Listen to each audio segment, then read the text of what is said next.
Welcome everyone to a Clarity of Mind through Mindfulness session. Actually, after a 2 month break, we are honored to have Bhante Chandaratana Thero joining us today from Bhavana Society, West Virginia. And also, it's a great privilege to have Bhante here with us in the United States during this Vasana period. Today our topic is family. Buddha's teaching on family emphasize on love, respect, duty, and mutual support, values that form the foundation of harmonious life. With great respect, I'd like to invite Most Venerable Panadure Chandaratana Thero to commence today's session and guiding us exploring the Buddha's wisdom on family life. Teruan Sarnai Yeah. Bante.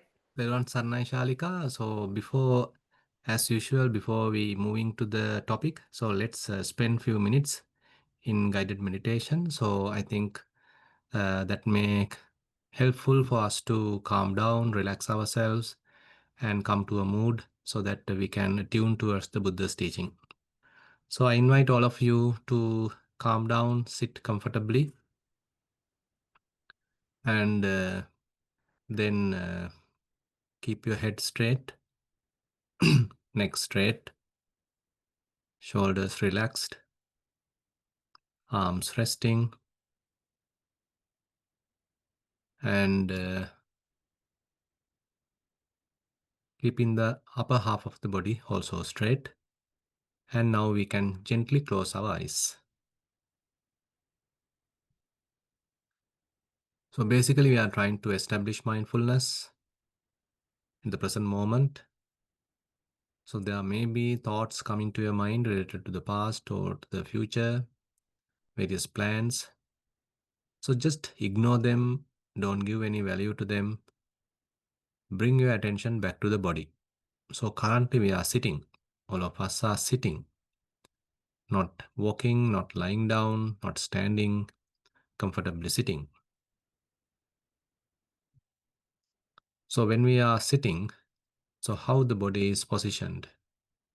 Our head is straight, neck straight, shoulders are quite relaxed, arms resting, there is no any pressure, any tension in the arms. Upper half of the body is straight but not rigid. And we feel comfortable because we are sitting. Sitting is one of the most comfortable posture. So recognize this calm, relaxed comfort prevailing within the body. This comfort actually helps to relax the mind, calm down the mind, and ultimately make it kind of concentrated, one pointed. And let's try to do a little bit of body scanning. So our eyes are gently closed. We can recognize some subtle sensation at our eyelids. Lips are softly touching. There may be a soft sensation there as well. And jaws are not tightly coupled. If they are tightly coupled, just release them. And overall in your face, there can't be any tension. You can have a slight smile because now the time is available for us just to be with ourselves, just to look after ourselves, to spend some time in the spiritual growth. This is something very valuable. Not often we sometimes get. So we are enjoying that moment, we are appreciating that moment.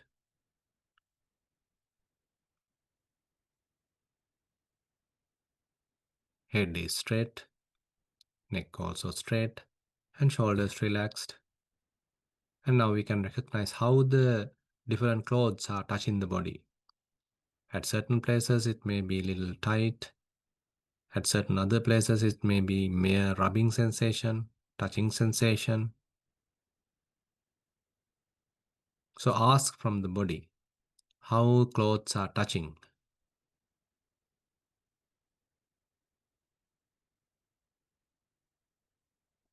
So slowly, we are developing the body awareness.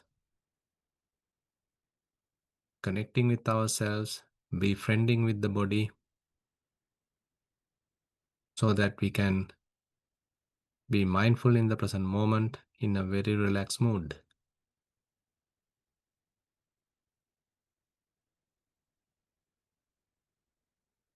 As our body awareness develops, probably you can even feel the heart vibration, the movement of the abdomen, the breathing process,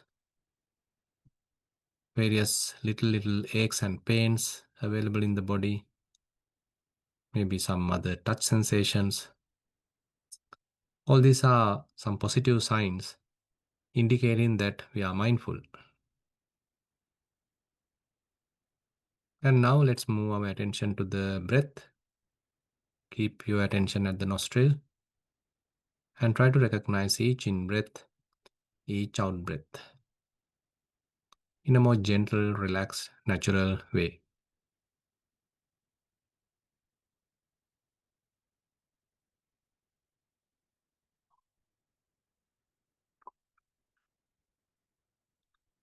Allow the body to naturally breathe, and we simply recognize each in breath, each out breath.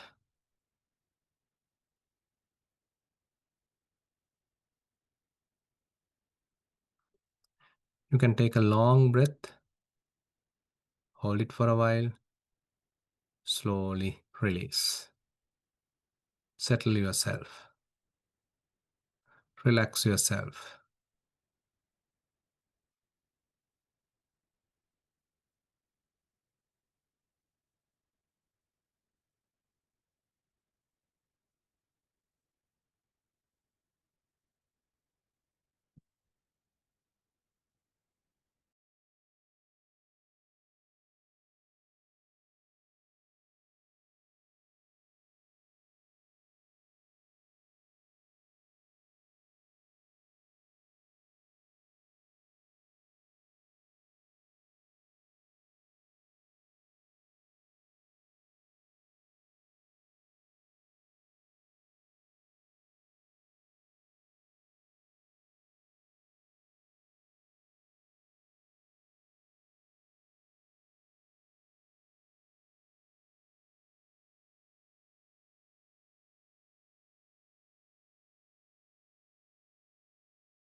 Basically, each and every breath is a new breath.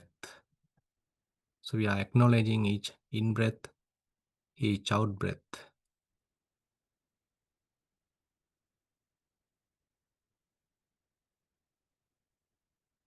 And as we are progressing, probably we can recognize some other aspects of breathing.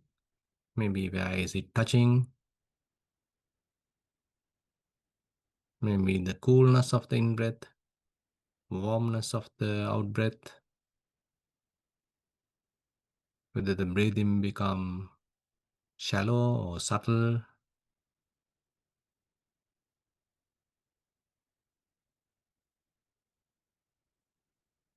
So now we are little closely examining, not merely recognizing, but maybe we can introduce some close examination.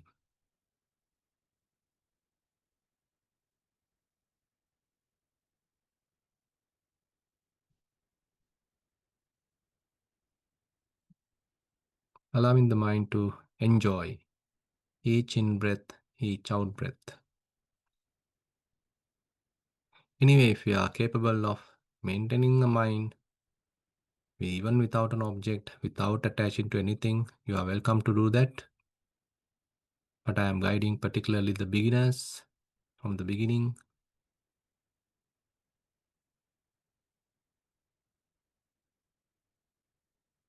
and establishing mindfulness in a more relaxed, joyful manner.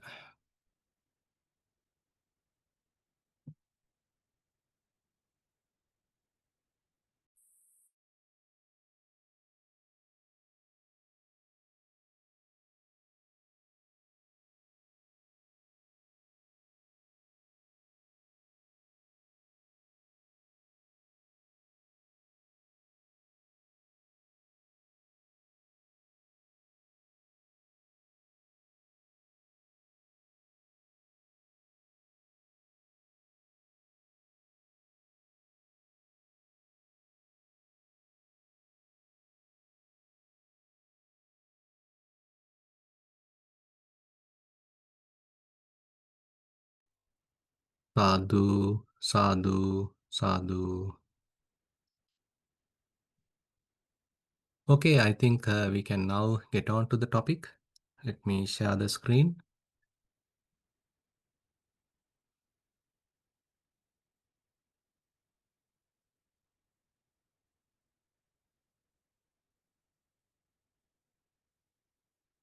So, as Shalika mentioned, so today we are going to discuss family in the Buddha's teachings.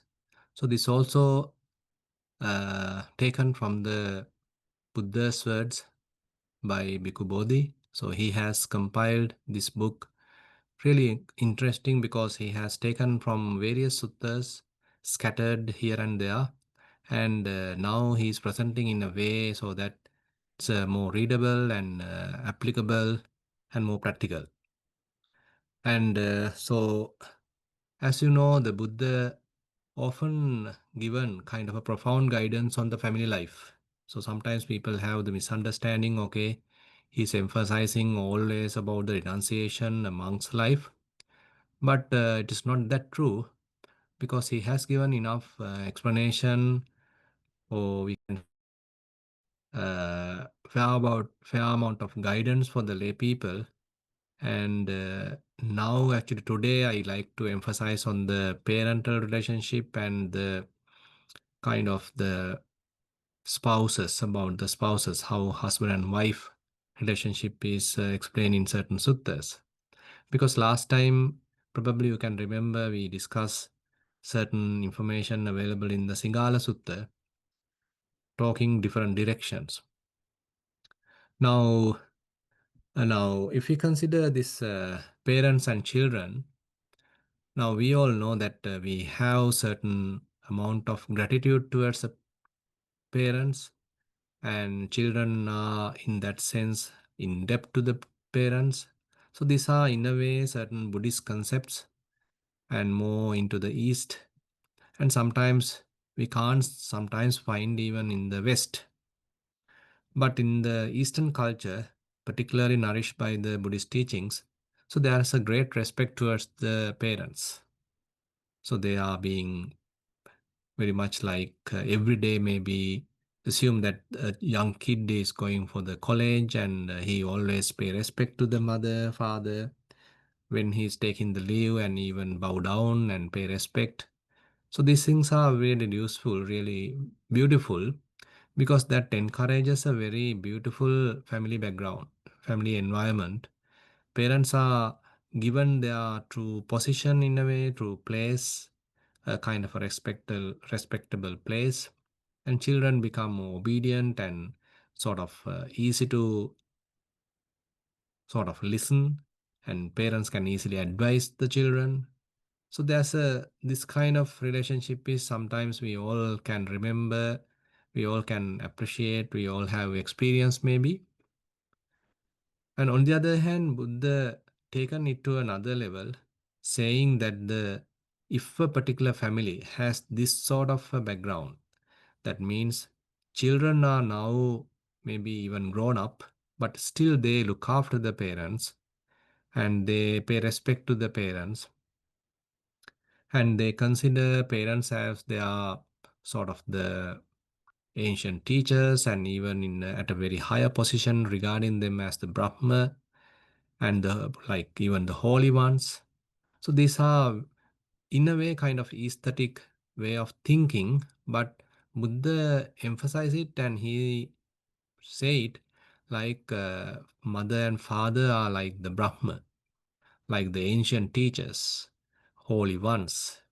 Because we know that the one when we are born to the world, we are very much like helpless. We don't know anything. So in that sense, our mother, our father, they are the ones who are looking after us, feeding us, protecting us. When we become ill, give the medicine, take the medicine, look after us, and then later educate us, teach us what is good, what is wrong. So all these things are something that we have to remember in a way with a lot of gratitude. Because sometimes what happens is as we are growing up, probably we might even forget what how we were being nurtured, how we were being nourished, how we were being looked after by the parents. And but sometimes people recognize that difficulty when they themselves have children because they take things for granted. Sometimes children might feel that the parents are supposed to do that, or parents are very much like that is their responsibility. So this is another way of interpretation. But when we ourselves become parents, then we might have a different perspective how our parents have looked after us, how well they have nourished us, how difficult it is to raise children. So these things are sometimes needs kind of a introspection. Otherwise, sometimes there is a tendency that whenever something is missing, whenever something go wrong, the children used to accuse parents or complain, or these kinds of things are there. But on the other hand, if we have a lot of gratitude in our heart, and when we can see how much parents have done to us, and keeping that in mind, and of course parents may not be doing the best, or they are unable to do the best, they can't provide the best facilities, best education, all that, but still they are the ones who have looked after us from the beginning. So this is something that we can't escape in a way, we can't forget in a way. So they are the ones who have brought up, fed us, and show the world to their children. So this immense contribution demands reverence. So therefore, Buddha take it to another level, telling, okay, that is something reverential there. It is not that you have to take for granted, rather that is something you are indebted with, and that is something you have to pay off in a way. And then we can see how he is putting it beautifully. There are very beautiful verses coming in the Anguttara Nikaya. Brahmati Mata Pitaro, Pubbachariyati Uchare, Ahuneya cha Puttanang, Pajaya Anukampaka, Tasmahine Namasseya, Sakkareya cha Pandito. So mother and father are called Brahma and also the first teachers. They are worthy of gifts from their children, for they have compassion for their offspring. Therefore, a wise person should revere them and treat them with honor. Now, this addressing to the children. So, son and daughter, if they understand the value of the parents and what a kind of a respect they have to show, so that gives a very beautiful environment at the family because everyone understand their duties and what a kind of a contribution that the parents have done. So, how much indebted we are to the parents in that sense. So, a lot of gratitude may kind of blossom in one's heart because sometimes we are lack of gratitude. Actually, when we are talking mindfulness practice, one benefit of mindfulness practice sometimes people encourage or rather emphasize is the gratitude. As we become more and more aware of ourselves, as we become more and more kind of self aware, and we become more spiritual, kind of a gratitude might arise not only with the parents but even for any other persons who have guide us, help us, even towards the Buddha, because he is the supreme teacher who has shown the path. So a lot of gratitude is therefore highlighted, and Buddha categorically mentioned if you can find the gratitude in oneself, so that person definitely is a good person. You know, a sappurisa. One important attribute, one important characteristic of a sappurisa is that he has a lot of gratitude. He's always grateful to maybe who has helped him. So therefore, when children are having that gratitude towards the parents, so that's a beautiful thing. Annena atha panena vattena sayanena cha uchchadanena nahabena padan padanam dhovanena cha. Now in the East background, so they do all these type of thing, and they may be bathing the parents, they may be helping as they are growing, as they are getting older. So they may be helping, looking after, all these things are there. Tayanang parichareya mata pitusu pandita idhevanang pasansanti peccha sagge pamodati. So if one is doing like this, so then Buddha mentioned, so he being so that children, whoever son or daughter, become kind of a praiseworthy person. The other wise people start appreciating his good conduct, and wherever he is, so they appreciate his good conduct because he's looking after the parents. He's maybe even feeding the parents, bathing the parents, attending the parents, treating them really well. So these are really beautiful areas that we can ask as practitioners, where we can pay attention, because sometimes as we practice vipassana, probably there is a kind of a possibility that our mind can become a little dry, and we take things for granted, or we ignore things, and we uh, sometimes, since we are capable of quickly forget things and come back to the present moment, we might, that doesn't mean that we have to be insensitive. So one has to be quite sensitive and remember about one's responsibilities, one's kind of gratitude. And that also doesn't mean that one is ignorantly doing it, but with a lot of compassion, with a lot of loving friendliness. All these things are there. So now actually repaying one's parents. So how to repay one's parents? So now this is also a very interesting way that Buddha is talking. And he is mentioning that even if one is helping one's parents materially for long time, even 100 years, even serving them materially, even bathing them and holding them, and all the maximum even the children are doing to their parents, still you can't repay. Then the question happen, how to repay them? But here Buddha emphasize kind of spiritual growth.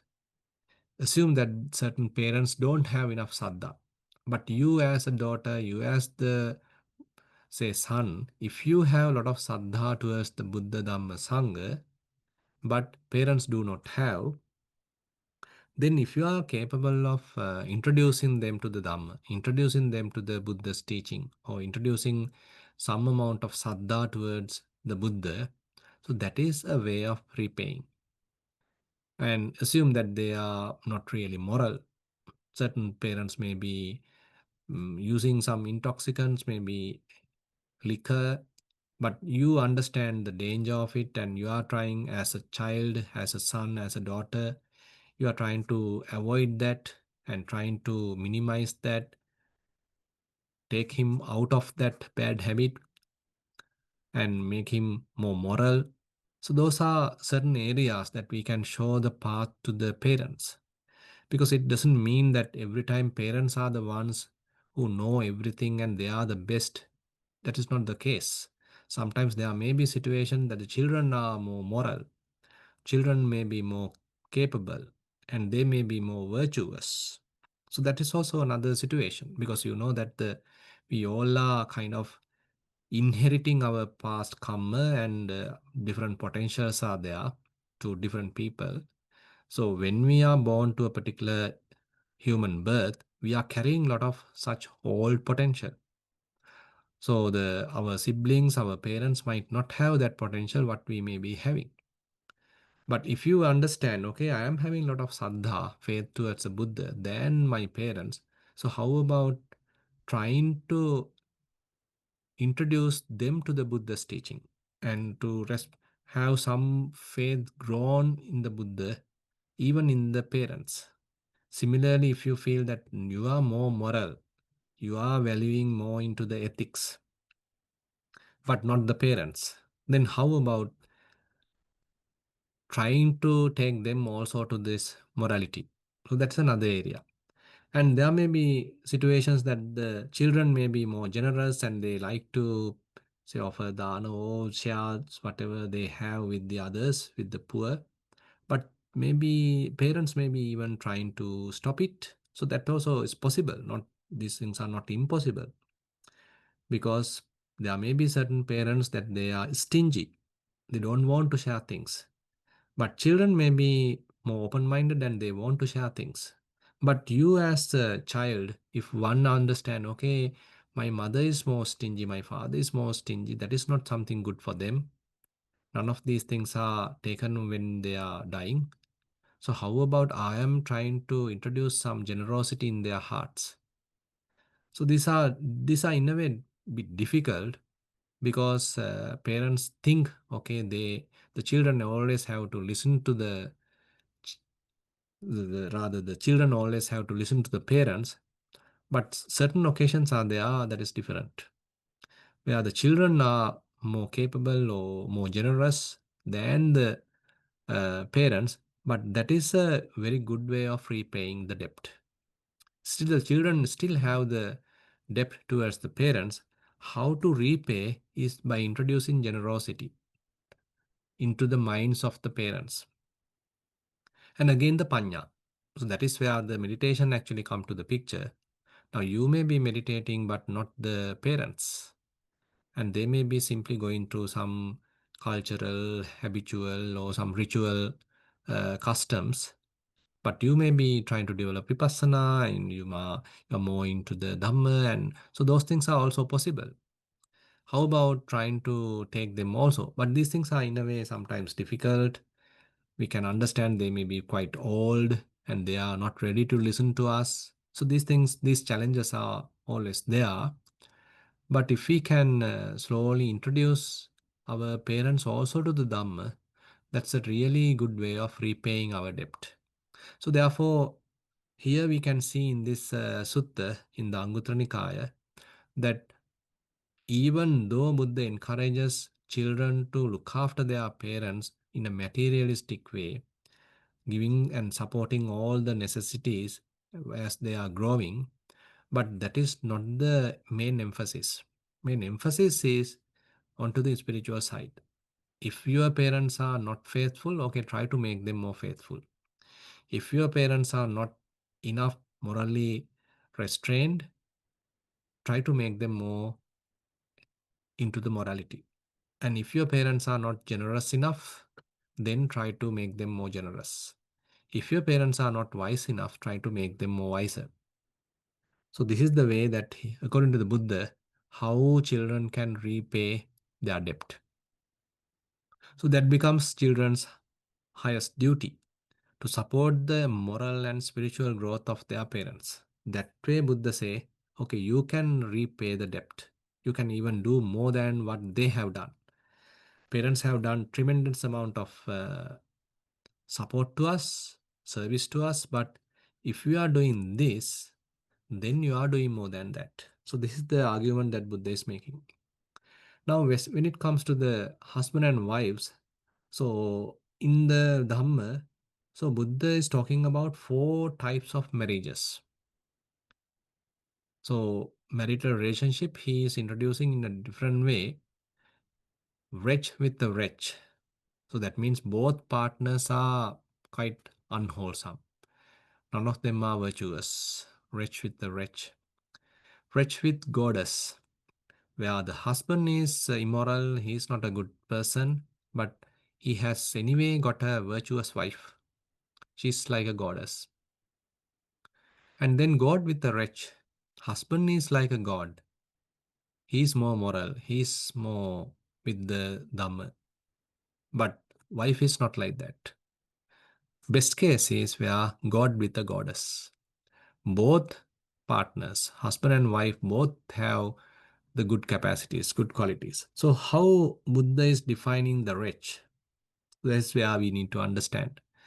The Buddha classified marital relationship into four types. Engages in, if one is engages in killing, stealing, sexual misconduct, false speech, and the intoxicants, that means the five precepts. If one is breaking the five precepts, so this is the kind of fundamental ground of the lay life. So if someone is ignoring that, so that is considered like a wretch. And again, that person is stingy and abusive towards the other people, to the spiritual people.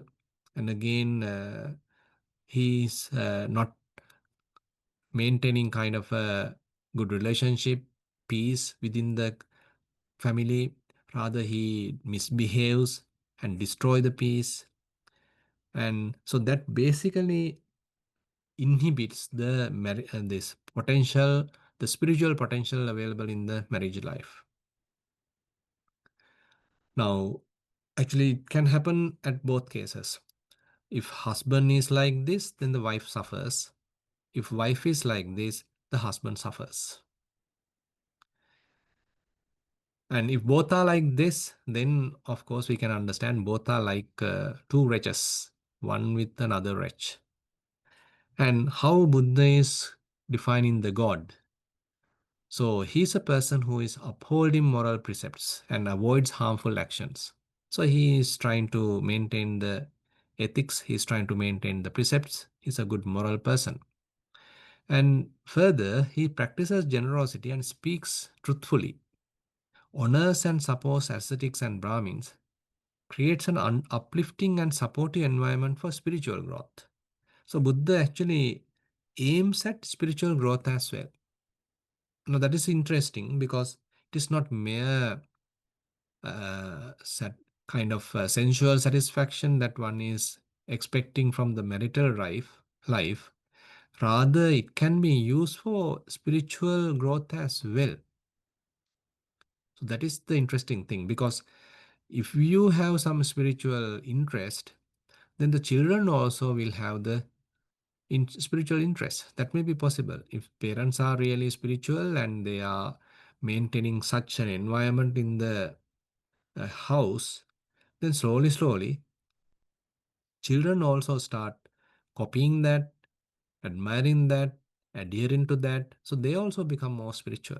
That is quite possible in most of the cases. Actually, that is the advantage of the countries like Sri Lanka. There may be economic difficulties, but there are enough instances available for spiritual growth. So every time the Dhamma is readily available and close by monasteries or temples are available, and often people pay respect to the Sangha, and often you can listen to Dhamma, and these facilities are readily available, easily accessible. So therefore, it is quite easy to develop a spiritual capacity or spiritual tendency in one's mind. But on the other hand, in certain countries, that is lacking. So they are more targeted into the maybe the economic growth or sensual pleasures, and children are going with that kind of a environment, and their associates are more into the such Western type of thinking. And ultimately, what happens is parents may be spiritual, parents may have certain religious values, ethics, but the children are totally different. So that often happens. Actually, I have seen it often happens into the migrant families. So, as Sri Lankans, they may be migrating to another country, and they are carrying certain amount of spiritual values with them. But unfortunately, their children are exposed to a entirely different culture. So ultimately, what happens is these children are getting to a different environment, different setup. So they can't understand the values, these ethics, even the spirituality, they can't even appreciate. But if you are maintaining some amount of spirituality at your home, at least, then even these children will have some amount of access to these values. If you don't have it at all, then they go in their own different ways. Then you can't expect any kind of these good cultural qualities or spiritual qualities, because none, even at the home, your children are not getting it. So here Buddha therefore explained, okay, if you want to be a god at home, so you have to have certain good qualities. First thing is to protect the five precepts, adhering to the five precepts. And then one has to be more generous and talking truthfully, understanding each other, helping each other, and giving a good role model to the children. And then later, children also may respect you properly, as we already discussed. They also venerate you, they also respect you, and they also treat you well as you are growing old. But there are instances things can go wrong. I am not denying that also. There are instances that children being properly looked after and they are given good education, and the parents are really good.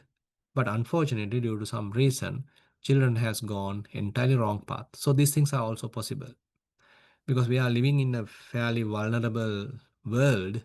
So things can always change, but that doesn't mean that we are trying our best.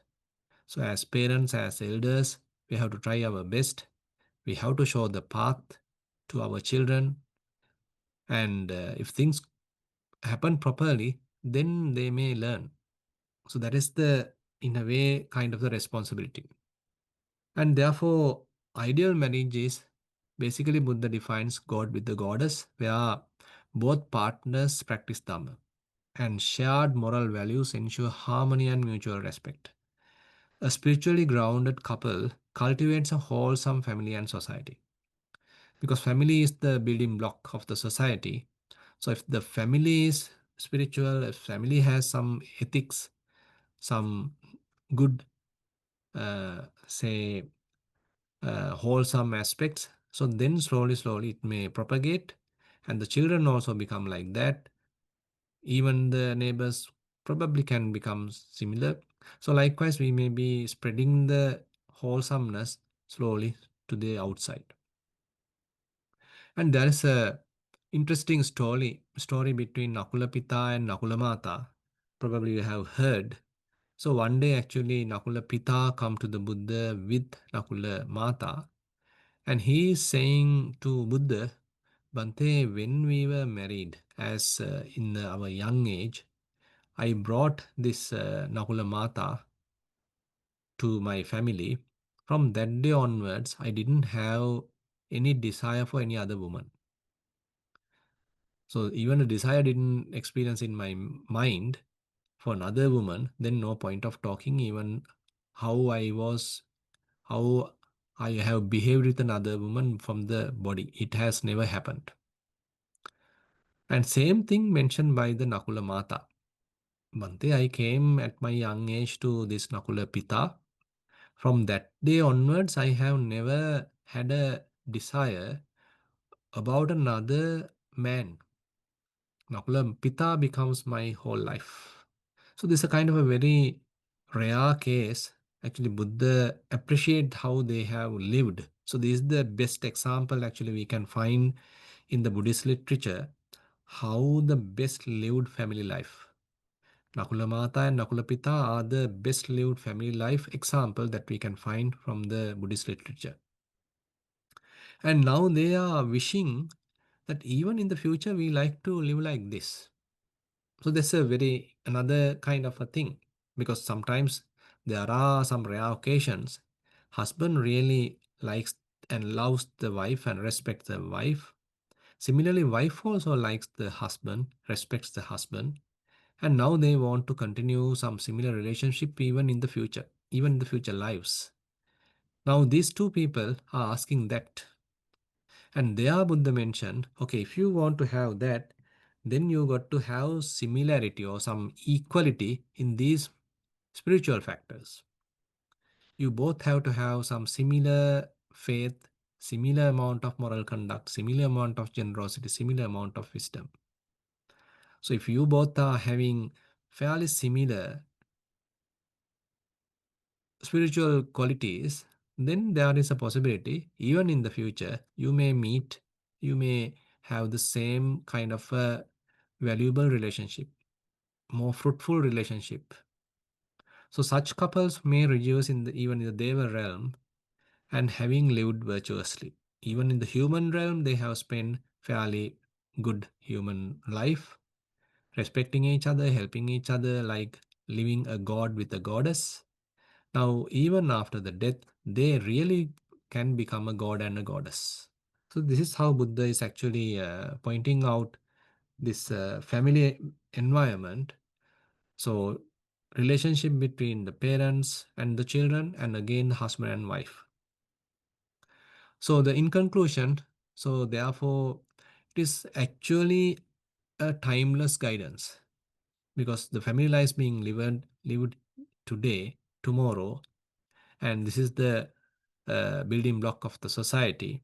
So these teachings are invaluable and timeless. And true love and respect arise from a shared commitment to Dhamma. So there are again certain aspect of Dhamma is included.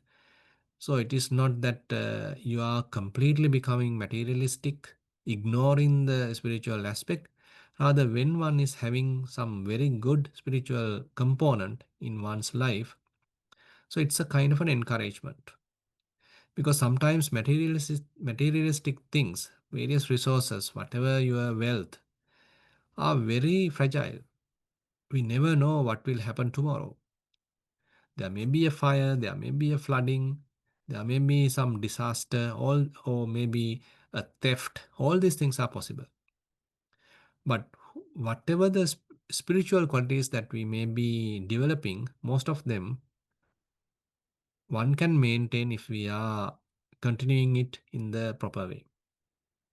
So if you have some faith towards the Buddha, maybe if you have some generosity, if you have some morality, and of course if you are practicing and then developing fair amount of wisdom, so those are the ones actually we are capable of carrying forward. So therefore materialistic wealth is very, very important in the family life. Definitely yes. But we can't say no to the other side.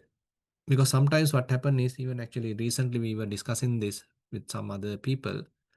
So what happened typically is that when parents are more into the materialism, when they are thinking only about the materialistic success, economic success, or educational success of the children, they easily drop the spiritual part.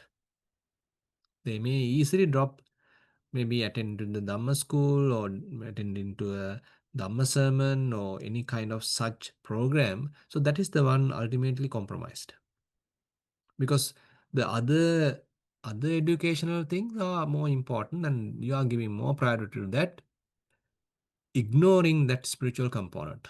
You don't have time for that spiritual component. That is the one being sacrificed.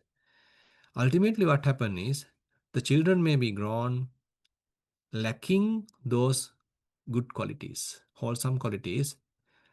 So it is very much like you are having a person who doesn't have good qualities. And such a person, you can't expect any good, doing any good to yourself or to the society.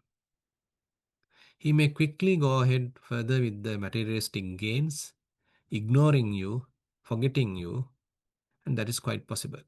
So, therefore, sometimes we see only the uh, short term benefits, ignoring the long term benefit. So that is what typically happens to the parents. So they simply think, okay, my children are doing well, okay, they are good in education. So I don't need to ask them to spend some time in the Dhamma or visiting a monk or going to the temple or going to the Sunday school, Dhamma school, all these things. So simply they ignore all that, simply targeting the maybe 5 year scholarship or O levels or A levels or university or etc. etc. Ultimately, lacking a person with who actually lacking gratitude, some very important human qualities. So therefore we need to understand these things before we are too late. So if we are too late, then actually it is not the mistake of the children, it may be the mistake of the parents, because we were encouraging them only on one direction, forgetting about another ethical direction, quality wise direction. Actually, probably you can remember one verse, Sinhala verse, Guna Nana Beleng Yutu Putumaya Itagaru. So, where in the old poet mentioning, okay, it is the good qualities are how to have in the wisdom. The Guna and Nana. Guna is actually the good qualities, maybe the ethical qualities, maybe the spiritual qualities, and the nana maybe the wisdom. So they both have to have go hand in hand. You can't simply emphasize on the nana, you can't simply emphasize on the education and this intellectual capacities, ignoring the guna, ignoring the good qualities. If we have combined these two together, then only we can have a good person. So this is something that we have to consider seriously in this modern world, because nowadays we are keep on ignoring this good quality side, we are sacrificing that side, and that is something that we have to sort of carefully think how to incorporate that to our lives as well as to our children's lives. Okay, with that I like to conclude the presentation today, the sermon today, and if you have any questions, feel free to ask that, and any other practice related question also possible to ask.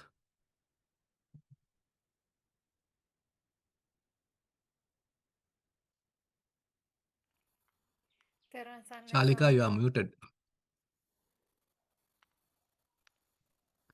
Yeah, Shini, go ahead and present your question. Yeah. Thank you, madam. තෙරුවන් සරණයි ස්වාමීන් වහන්සේ. Oh, Thero Sanai. ස්වාමීන් වහන්සේ, with regarding to the practice, when I do this body scanning, um, I certain kind of attention is drawn to the headache also at that Mm-hmm. time. So they both are doing paying so attention to headache and body scanning at the same time. It seems at times when the headache is there, so Mm-hmm. a certain kind of grasping is there, and I get the headache, and it becomes severe. So I Mm-hmm. ignored it for a certain period of time and focused on sensations on the soles of the feet only, and then I am continuing like that. So Yeah. enhance the main major problem I have is that I am grasping everything, it seems.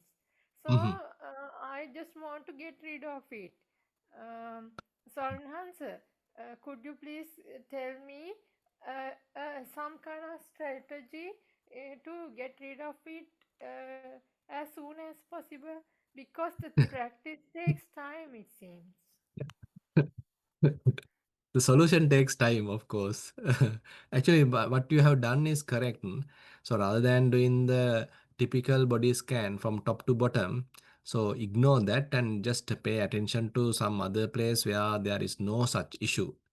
Because the problem with the development of the concentration is where, so if we are continuously paying attention to a painful area, as the concentration is growing, that pain can appear like more intense, because our concentration is growing onto that particular area and our mind is capturing that that feeling thoroughly.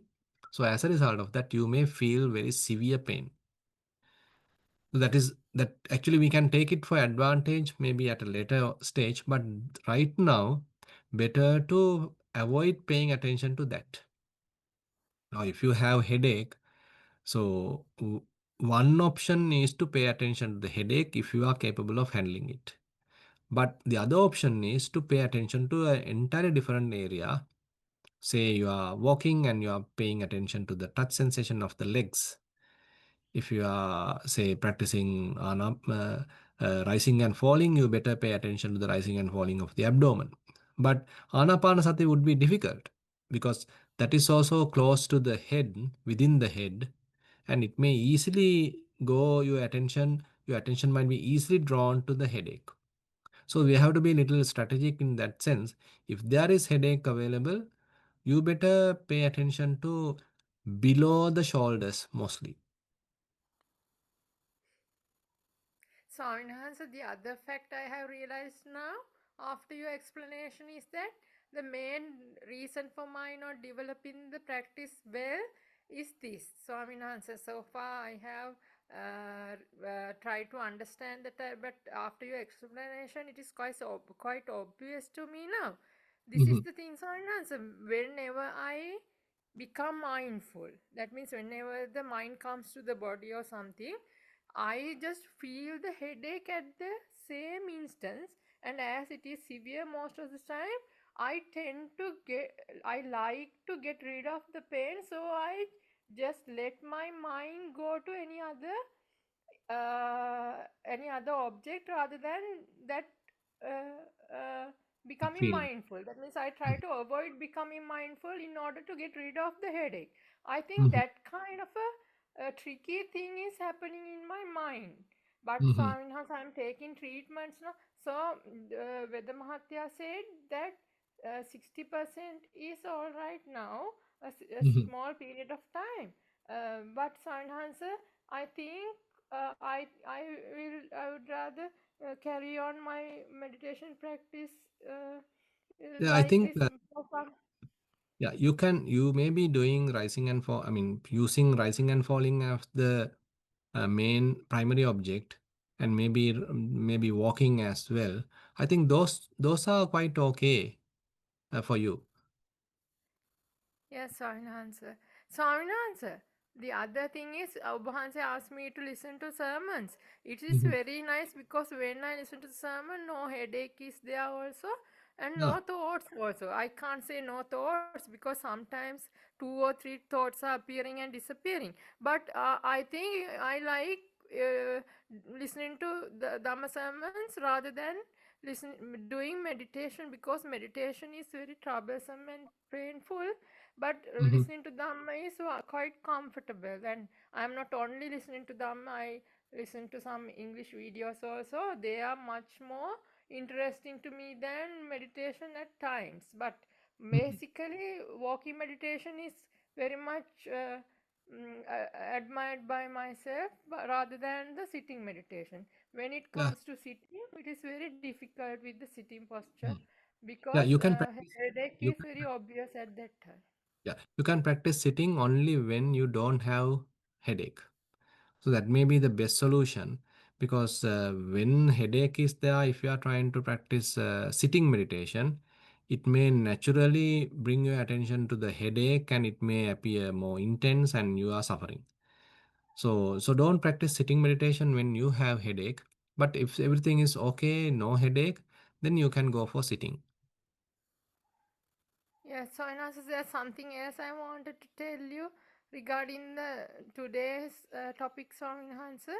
Mhm. Swami Hansa, my mother, father, and two brothers. I have an elder brother and a younger brother, and myself, five members in my family. We all are meditating, and my I love my parents so much, and as I don't have any other to love, I love them so much, so that whenever I go away from home, I bring something to them, and Mhm. I just give them books to read, like Katukurunde Nyananda Thero's books, and Obahanse's sermons I put for them to listen, and I bought them a TV to watch Dhamma sermons. Like that, Mhm. I help them so much. but sometimes they disagree with my thoughts. The reason Mhm. is they say do a job, then marry and do complete the degree, like that they say these things. But Mhm. uh, I don't like those ideas. I like to become a nun. But Mhm. they say at times, ah, it's all right. But then afterwards, after a few days, they say, oh, don't go to our army. Stay with us. We have nobody to look after us. Like that, they say.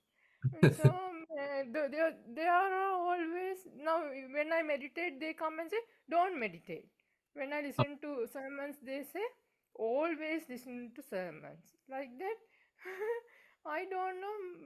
They are very good. My parents are very kind and good. If I have to say about them, they are the best parents that I can ever have No, in that is, I mean, Sansari journey. anyway, the situation is quite understandable because they don't want to lose you.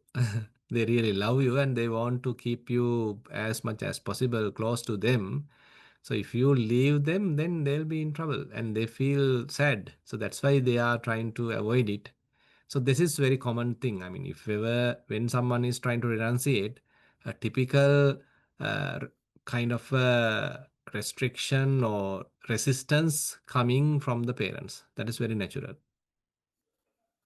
So, and so what can I do about that? No, you just continue the practice and don't immediately try to become a nun because that is, I mean, I feel time will solve the problem. Just continue the practice slowly, slowly. When you are growing in the mindfulness and these kind of practices, and it will be beneficial to you as well as the parents, and slowly then it will show you the path. Thank you very much, Swaminahan Okay. sir. Then Yeah. Sarnai Swaminahan sir. Yeah. Then one Sanai.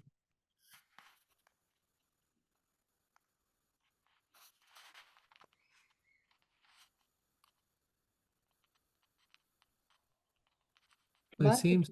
Yeah, go ahead. yeah, Yeah. Bhante, can I ask you the question that, like, sometimes, when the mind is like cluttered with like many thoughts, uh, I find very hard to concentrate on my breath. So Mhm. basically, in such situation, what should I do? No, I don't recommend sitting basically Okay. because sitting, we think that sitting may be helpful or sitting is the best solution.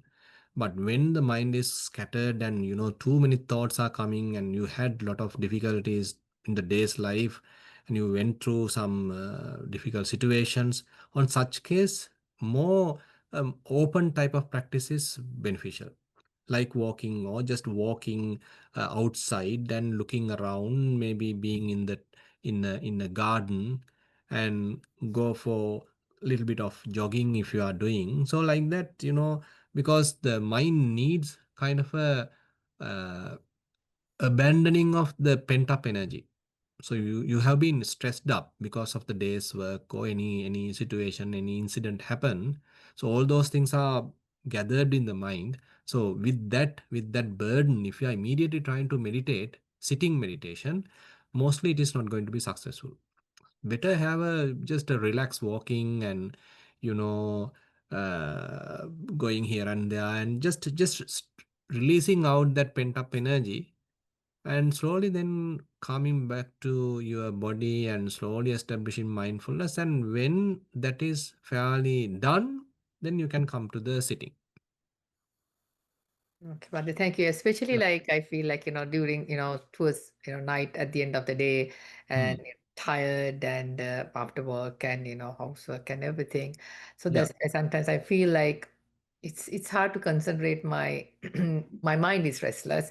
Mm. So sometimes, I just do a couple of minutes and just give it up. And so then in such a case, since it's dark, I cannot go outside. So basically doing inside walking meditation Mhm. would be helpful. That is what you think. It, Yeah, that is also, and since you are more into music, probably music also another option. You can Mhm. listen to calm, relaxing music, and that also helps to take away that burden and completely deviate your attention to something more relaxing. Mm-hmm. Because when we are holding those incidents, what has happened again and again, if the mind is again and again thinking and worrying what has happened, then we are never able to overcome that. Rather, if we are able to abandon that by paying attention to an entirely different thing, so that is another strategy, as explained in the Vitakka Santana Sutta. Say one thing is being replaced by another thing, something more wholesome. So the Mm-hmm. music in that sense is can be used in that way, because the mind is in keep on thinking nonsense. So how about introducing a more beautiful, more attractive, more pleasant and healing type of music? Then such a person will easily forget about that burden incident and come to this area. And later you can go for walking or sitting. That is also possible. So that's why sometimes even in meditation, relaxation, music being used, even the music therapy being used, because people are naturally attracted to a more relaxing music if they are into that type of mentality. So that also work. Mm. Yeah, actually, that's really true. Like sometimes I listen to like some calming music that sometimes I play during the before I start the session. Also, it's like Yeah, yeah. So and sometimes I listen to like a Dhamma talks, like it's also good. Yeah. yeah, and Listening is actually a very good thing, because because listening, you know that when listening happens from different directions. Now, unlike eyes, so when we are paying attention to a particular thing in a book, we are thoroughly paying strong attention to a particular object, so that quickly trying to concentrate. mm, But on the other hand, if you are considering the music, assume that the birds chirping or any other natural sound, surrounding sounds, so they are happening from many different directions.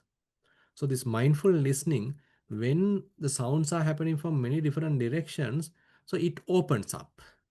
Our attention being broadened, rather than concentrating to a single point, now it is opening up. Opening up is a very good solution for the stress releasing. that's really true, Bhante. Thank you so much. It's really really helpful and valuable That's point. why even Buddha has mentioned to Venerable Moggallana. So he is asking to see the moon in the sky, the stars in the sky, because it is very vast. So rather than your mind become concentrated to a one point, your mind become opening up by seeing the vast sky. Those are very interesting strategies, so that our stress can be released and the mind can be open up. So, so we can learn. Thank you, Bhante. Yeah. Thank you so much.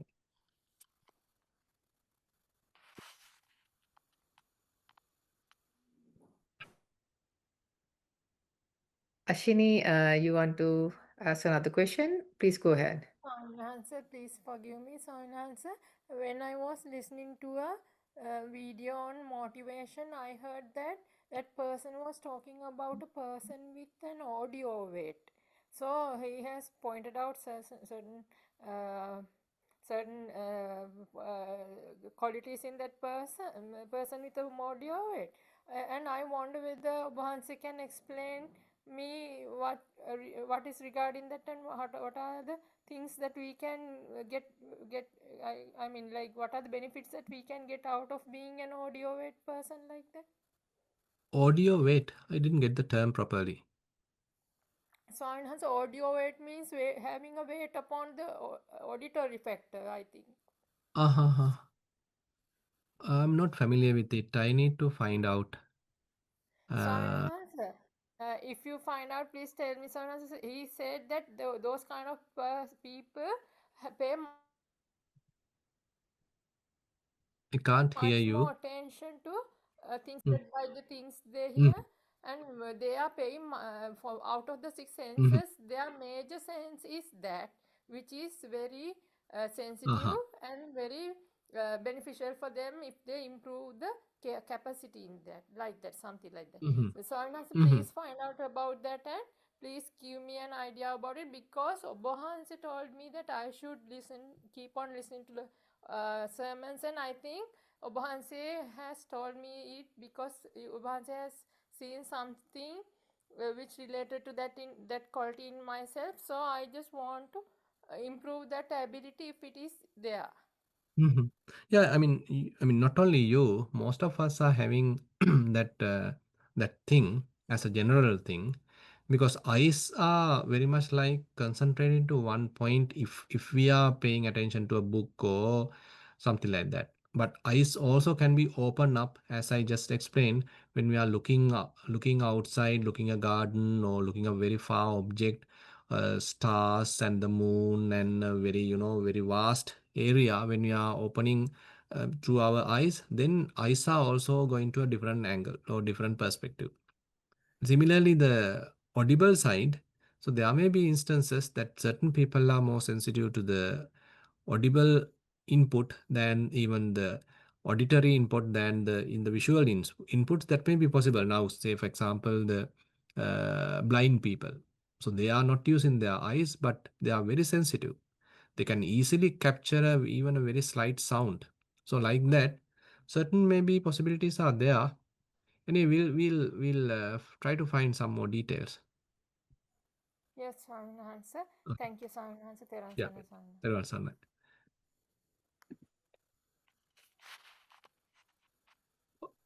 Since Shalika, there is no any more questions. So you have any more things?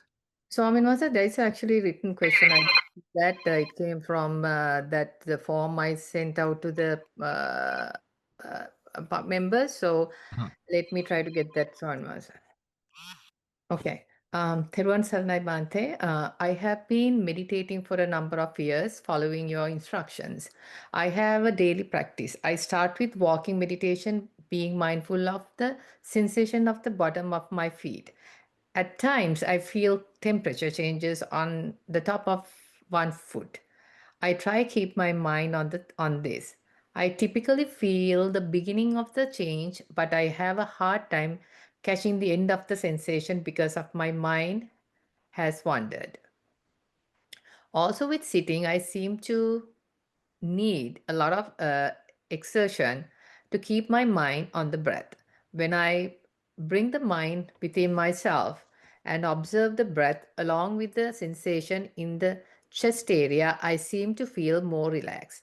The amount of time that I can keep my mind still without leaving the meditation object seems very small. Typically, the mind hasn't wandered for a long time before it comes back to the meditation object. During daily work, I'm much more mindful than I used to be. I can feel emotions arising and I'm able to watch them as they disappear. I also become angry less often, and when I do get angry, it doesn't last very long. However, with regards to the anger, sometimes it comes up with the warning, which is quite embarrassing. I would be grateful to any advice you can give me with regards to this practice. Yeah, I think this is a common thing because these practices won't give immediate results. So the mindfulness is a quality which is actually slowing a slow growth. So the continuity is very, very important. So you have to continue your practice. So as time, I mean, continues, slowly you may understand. Okay, now as you already recognize, it's true that I get angry, but now it is not lasting as before. Previously, assume that when we get angry, the anger remains in the mind for a long time, but now it quickly slips or it quickly dissipates without spending long time in the angry mood. So likewise, these kind of growth, these kind of positive signs, slowly you can understand, but it will take time. But on the other hand, as a quick solution, you can introduce a little bit of metta practice and maybe walking, of course, you may be doing, I feel. And walking is another good thing that definitely you have to incorporate. And loving kindness practice, metta practice also another good thing, because still we are in the conventional level, dealing with myself and dealing with my parents, dealing with my friends, dealing with husband, wife, children, etc., etc. So at the very conventional level, so the loving kindness actually helps at that conventional level to have some friendly environment. But later when you are into vipassana, so you can come to another level, understanding, okay, there is no such person, there is no such individual, and all that different way of looking at the things. But for the time being, metta practice would be also something you can look forward, incorporate into your practice, and I think that might solve the issue. Thank you, Bante. Much merit. Um, Yeah, it seems like there are no more questions, Bante. So thank you so much. And I would like to actually share some information. Bante is here, like, as I mentioned, for the Bassana period. So Bante will be, planning to have scheduled like some retreats around US, different states. So I'm going to like share the information about that. You go to this Nisarnavane USA website, and you can find all the retreats, and if you are around, and you can definitely register to participate. And if you are outside of US, if you have friends or family like interested in participating, you can register and meet Bante and participate in the retreats. So this Mm. is the website, and you can find some information about all the retreats. So looking forward to see you, Bante. Hopefully it will work out. Okay, yeah. Thank you very much. Yeah. Okay, thank you very much, Bante. It was Yeah. nice. That's a nice. That's a nice.